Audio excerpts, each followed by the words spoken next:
Welcome to our channel. बहुत समय पहले की बात है। एक छोटे, शांत और हरियाले गांव में मोहन नाम का एक मेहनती किसान रहता था। वह अपने माता पिता की छोटी सी झोपड़ी में रहता था और उसके पास कुछ खेत, एक गाय, दो मुर्गियां और एक प्यारा कुत्ता था, भोलू। भोलू कोई आम कुत्ता नहीं था। वह मोहन के बचपन से उसके साथ था। मोहन जब छोटा था तब उसने एक ठंडी बारिश वाली रात में भोलू को एक झोपड़ी के पास कांपते हुए देखा था। उसने उसे घर ले जाकर दूध पिलाया और तब से दोनों में गहरा रिश्ता बन गया। हर सुबह जब मोहन खेतों की ओर जाता, भोलू आगे आगे दौड़ता, कभी मिट्टी में लौटता, कभी फसलों के बीच उछलता। मोहन हंसता और कहता, अरे भोलू, जरा धीरे, पूरी फसल मत उखाड़ देना। भोलू अपनी पूंछ हिलाकर जवाब देता, मैं तो बस खुश हूं कि हम साथ हैं। गांव के लोग अक्सर कहते, मोहन और उसका भोलू ये तो जैसे साया और शरीर हों। दिन बीतते गए, फसलें लहलहाने लगी, मोहन का घर खुशियों से भर गया। लेकिन एक शाम गांव में अफवाह फैली कि पास के गांव में चोरों का गिरोह सक्रिय हो गया है। उन्होंने कई घरों में चोरी की थी और कीमती सामान लूट लिया था।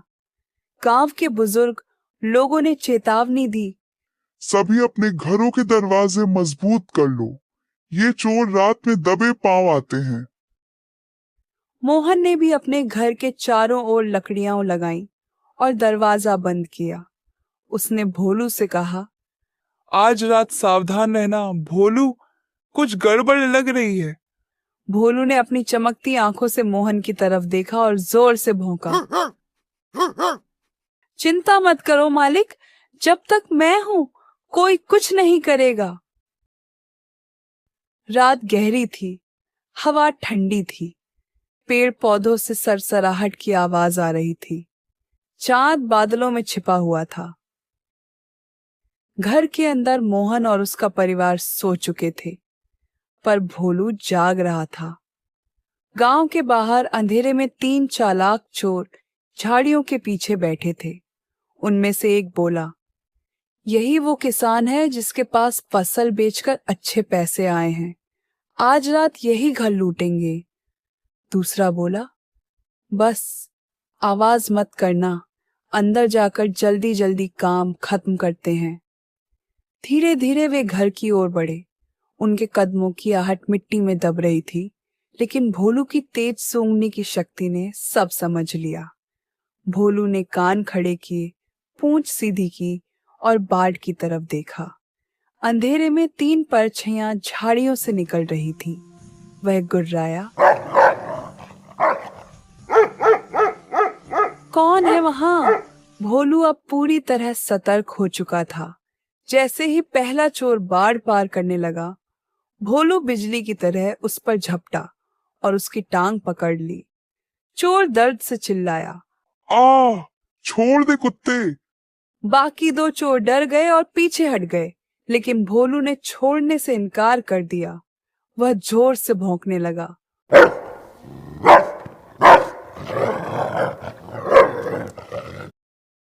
उसकी आवाज सुनकर मोहन जाग गया।